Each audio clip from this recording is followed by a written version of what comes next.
A Winnipeg serial killer showed no emotion in court on Wednesday as he was given 4 concurrent life sentences in the killings of 4 Indigenous women. Mr. Skibicki has no chance of parole for 25 years after being convicted last month of 4 counts of first-degree murder.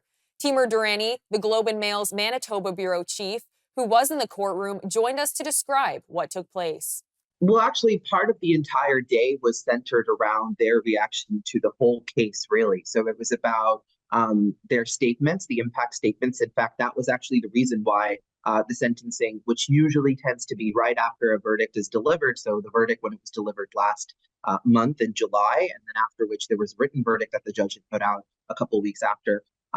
That verdict, the judge could have decided to go for the sentence right away, which is an automatic life sentence for these 4 murders.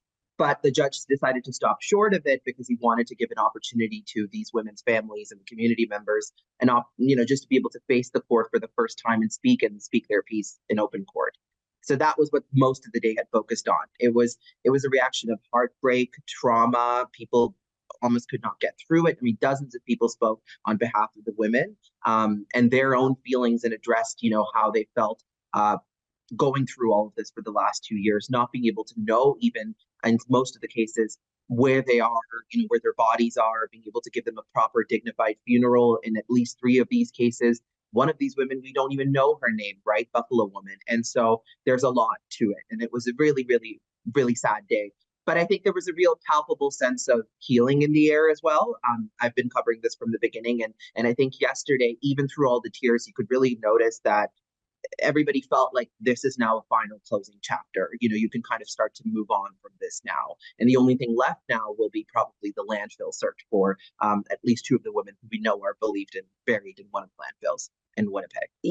A judge has the discretion to decide how much of a role victim impact statements play in the sentencing of an individual. In this case, unfortunately, even though the judge clearly considered it a lot, and that's his discretion, he can do that before he delivers the sentence.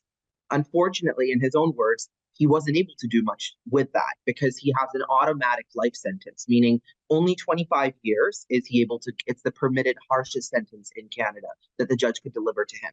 So essentially, even though he's gotten 4 different life sentences for 4 different murders, he will have to use his discretion. He can't use his discretion to give it to him consecutively, meaning only 25 years is the harshest he can permit him.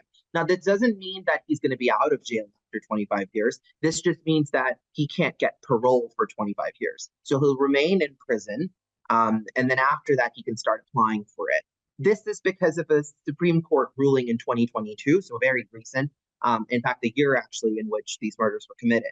And so that's when it was decided that, you cannot impose a harsh and cruel punishment beyond 25 years. You need to give a realistic chance of parole to any of these convicts.